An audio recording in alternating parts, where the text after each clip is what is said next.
Assalamualaikum warahmatullahi wabarakatuh. Allahumma Waalaikumsalam. shalli ala sayyidina Muhammad wa ala ali sayyidina Muhammad. Saudaraku yang tercinta, kembali lagi bersama saya Andi Ramadhan Serang di channel Pangeran Cahaya. Semoga selalu dalam lindungan Allah Subhanahu wa taala, diberikan kelimpahan rahmat dan inayahnya serta ridho keberkahan Allah Subhanahu wa taala. Saudaraku semuanya, kita sangat mengetahui bahwa saudara-saudara ya yang menonton konten-konten kita ini di situ terbagi. Ada yang memang belum pernah mempelajari ilmu ma'rifat, ada yang memang sudah lama sejak dahulu yang mempelajari, tapi dia senang dengan mempelajarinya. Mempelajari terus meskipun diulang-ulang, ya. Kenapa? Agar kalimat-kalimat yang selalu diulang-ulang, yang selalu didengar itu tertancap di dalam kolbunya sampai menembus ke sirnya. Maka dia itu tahu tentang ma'rifat, tentang ilmu-ilmu ketuhanan, tahu, tapi suka mendengar, ya, suka berkumpul dengan saudara-saudaranya yang sambung rasa, yang satu channel dengannya. Karena begitu tadi, bukan berarti ingin mencari, tapi ingin menyambungkan rasa. Itu bagus sekali saudara-saudara yang seperti itu. Dan ada juga yang tidak paham, ada juga yang memfitnah, ada juga yang masih terhijab, dan ada juga yang telah setengah mengetahui dan setengah tidak. Maka adanya konten-konten kita ini, saya berkali berulang menyebutkan bahwa kita di sini bukan mengajari. Kita di sini ingin agar supaya orang-orang yang memang betul-betul baru ataupun orang-orang yang mau mendengar lagi, ya, tentang kepahaman ini terbangkit dan tergerak untuk menuju ketauhidan, untuk mengamalkan surah Al-Ikhlas, ya, untuk mengamalkan ayat-ayat Al-Quran. Karena semua ayat-ayat Al-Quran mulai daripada Al-Fatihah, ya, sampai surah An-Nas itu isyarat untuk mengenali Tuhannya sendiri, untuk mengenal daripada Allah Subhanahu wa taala. Semua kitab-kitab dan semua petunjuk-petunjuk ulama-ulama, ya, guru-guru kita itu semua mengarah kepada pengenalan rata-rata. Maka begini, kemarin sempat ada yang belum mengerti tentang maha ruang ataupun kosong tapi ada tapi kosong, atau disebut tiada namun ada namun tiada.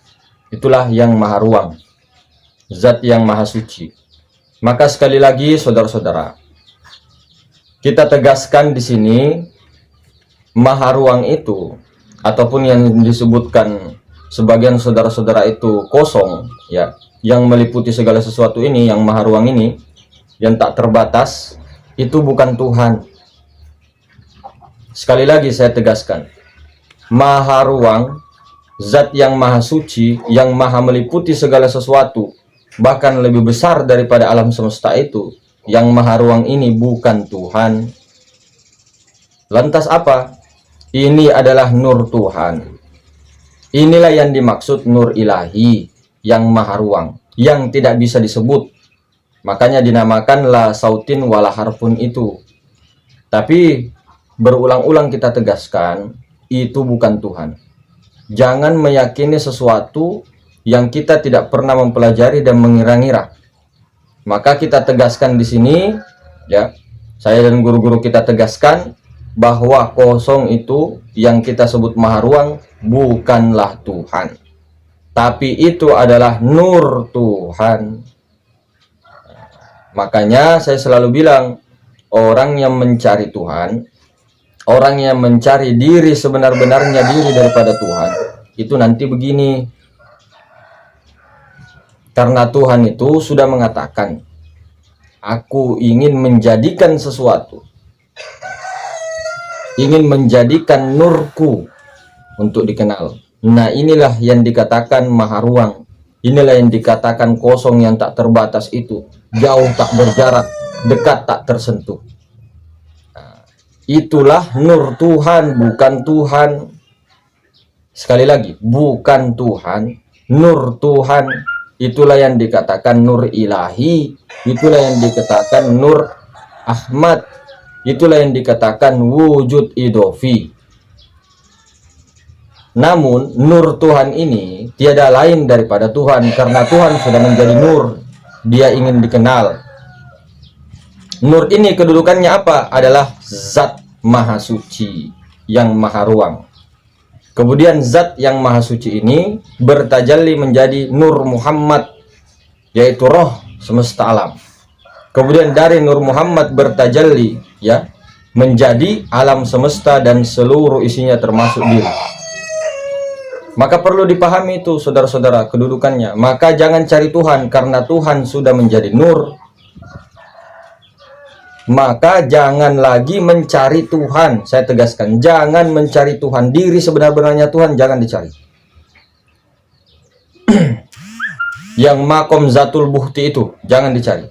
Yang makom sebelum ahadiyah itu, makom kunizat itu tidak ada yang bisa mengenal kecuali diri sebenar-benarnya Tuhan itu. Karena saya tegaskan, kita ini bukan Tuhan, ya, kita ini bukan Tuhan. Makanya selalu dinafikan, nafi isbat, kita bukan, kita tiada kehendak, tiada wujud, yang ada wujud Allah, yang ada wujudnya. Bukan kita mengaku Tuhan, tapi kita menyatakan hak Tuhan, menyatakan inilah hak Allah. Inilah kekuasaan Allah, inilah kenyataan Allah. Maka yang mana yang bernama Allah? Yang bernama Allah itu nur Tuhan, bukan Tuhan. Tuhan tiada bernama, tiada bisa dicari, tiada bisa yang mengenal kecuali diri sebenar-benarnya dirinya. Maka kita ini diadakan sebagai wujud mungkinul wujud, wujud sangka-sangka. Yang mana? Si nafs yang mengaku merasa kita ini ada, yang merasa kita ini melihat. Nah, ini mau dikembalikan saudara. Makanya dikatakan man arafa nafsahu faqad arafa rabbahu. Barang siapa yang mengenal dirinya, dirinya maksudnya barang siapa yang mengenal dirinya buta, dirinya tuli, dirinya bisu, dirinya mati, dirinya bodoh, dirinya tiada berkehendak dan tiada berkuasa, maka dia akan mengenal Tuhannya. Tuhan yang dimaksud di sini yang sudah menjadi nur. Jadi apa makna hadis qudsi ini? Barang siapa mengenal dirinya bahwa dirinya tidak ada dari asal mula kejadian sampai pun sekarang, maka dia akan mengenal daripada Tuhannya yang sudah laisa menjadi nur dan semesta alam itu. Jadi kita ini adanya kita diadakan menyatakan hak Allah, bukan mau jadi Allah, menyatakan. Makanya ditiadakan diri, dikenal dulu diri bahwa diri ini tidak ada, yang ada hanya Allah. Begitu. Jadi ketika sudah meniadakan yang ada hanya Allah, bakoklah terus dalam rasa penyaksian itu, musyahadah itu. Maka diulang lagi saudara, ini banyak kesalahpahaman, ini banyak yang keliru. Kosong bukan Tuhan, maha ruang bukan Tuhan, yang meliputi segala sesuatu itu bukan Tuhan, namun tiada lain. Itu adalah nur Tuhan. Cukup saja diyakini. Hal Tuhan itu tidak bisa dicari. Jangan cari Tuhan. Makanya la ilaha illallah itu adalah kunci. Makanya banyak dikatakan dalam hadis, al-miftahul jannah la ilaha illallah. Kunci jannah itu adalah la ilaha illallah. Man akhiru kalamu la ilaha illallah dakhalal jannah. Barang siapa mengucapkan di akhir hayatnya la ilaha illallah, maka dia akan jannah. Dia akan mendapatkan jannah, masuk ke dalam jannah. Nah, jannah pun jangan diartikan sebagai apa yang kita pikirkan. Dan akhir kalam jangan juga diartikan hanya ketika kita mau meninggal. Tidak. Maka disitulah la ilaha illallah kunci segala sesuatu itu. Nah, la ini, la itu kedudukan nur Tuhan yang biasa kita tulis itu kosong. Nah, la itu kosong, kedudukan kosong. Kemudian titik, jadi ada kosong, titik, alif. Jadi la ini kedudukannya kosong. Kemudian titik ini, nah ini kosong ini adalah nur ilahi, nur Tuhan, nur Allah. Kemudian kosong ini laisa ataupun bertajalli kepada titik. Ya, kosongnya tetap ada sang maha ruang ini. Ini makom zat, zat yang maha suci. Kemudian dia bertajalli menjadi sifat titik ini yang menjadi ruh semesta alam, yaitu Nur Muhammad. Nah, dari titik ini Nur Muhammad itu turun menjadi alif, menjadi api, angin, air, tanah. Nah, kemudian gerak dan diam. Nah, inilah makomnya asma dan af'alnya. Jadi kosong itu makom zat, titik itu makom sifat, alif ini makom asma dan af'al. Jadi zat, sifat, asma, af'al itu ada semua di alam semesta ini. Jadi yang zat itu adalah sang maha ruang yang maha suci, tiada terbatas. Dari situlah asal mula kejadian. Kemudian zat ini menghembuskan hembusannya, yaitu Nur Muhammad, menjadi ruh semesta alam. Kemudian ruh semesta alam ini menjadi api, ya. Kemudian api ini menjadi angin, ya. Angin ini menjadi air, air ini menjadi tanah. Nah, tanah inilah asal mula kejadian-kejadian yang ada di muka bumi, seperti pohon, ya, sapu, bantal, gitar, tembok, dan sebagainya. Nah, jadi ini ditarik lagi, ini mau dipulangkan lagi. Nah, ketika kita dari atas, ya, kemudian tanazzul, kita naik, kemudian turun lagi, begitu. Jadi ketika kita mengetahui bahwa Tuhan tidak bisa dikenal, karena dia ingin dikenal, dia mewujudkan daripada nurnya yang kosong. Kemudian Tuhan makomnya di mana? Di sebelum kosong. Jadi ini makomnya martabat ahdiyah yang kosong. Jadi Tuhan itu tidak bisa dikenal. Tidak bisa. Yang bisa mengenalnya adalah diri sebenar-benarnya dirinya. Nah, makanya kosong ini adalah martabat ahdiyah. Sebelum martabat ahdiyah ada makom kunizat. Itu yang tidak bisa dikenal itu. Nah, maka jangan keliru saudara-saudara. Dari kosong ini zat, saya ulang lagi, kosong ini adalah makom zat. Kemudian titik ini makomnya sifat Nur Muhammad. Ini adalah Nur Ilahi. Ini titik adalah Nur Muhammad. Kemudian dari Nur Muhammad itu menjadi alif. Ini makom asma dan af'al. Nah, ini semua terangkum menjadi satu. Nah, begitu. Jadi jangan salah. Makanya kita bilang, ulama-ulama kita bilang, jangan mencari Tuhan. Karena Tuhan sudah laisa, sudah bertajalli. Dan paling sempurna tajallinya adalah insan. Paling sempurna adalah insan. Namun insan bukan kita. Makanya kita ini siapa? Yang nafs, yang wujud sangka-sangka, yang selalu merasa ada, merasa melihat, dan merasa hidup sebagainya. Maka ini tuh nafs ini mau dimatikan. Dimatikan bagaimana caranya? Memulangkan, berserah diri total bahwa ini loh haknya Allah. Makanya ada dua kalimat syahadat itu. Nah, diri zohir menyatakan diri yang batin. Diri batin menyatakan bahwa aku telah zohir. Ini perumpamaan saudara-saudara. Nah, waktu di alam azali. Nah, ketika dia masih di makom zat yang maha suci, kemudian menciptakan, menjadikan ruh semesta alam Nur Muhammad. Kemudian dari Nur Muhammad ini ada alam semesta.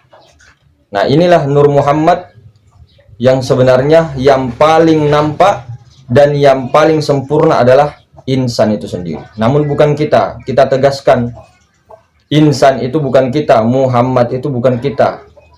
Bukan kita, hamba juga bukan kita ini. Namun ketika ditiadakan diri, dinafi, isbatkan bahwa kita tidak pernah ada, yang ada hanya Allah, kita diam. Jangan mengucapkan kata-kata yang kita ini ada pengakuan bahwa kita Allah, berbahaya. Jangan menjadi Fir'aun. Kita bukan Allah, kita tiada, yang ada hanya Allah. Seperti itu. Berbahaya sekali kalau kita selalu membicarakan tentang kita ini Allah, kita ini Allah, kita ini Allah. Ini berbahaya.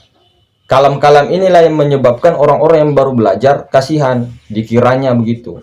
Padahal kita ini ingin mematikan diri, ingin berserah diri total dan mewujudkan haknya Allah, menyatakan haknya.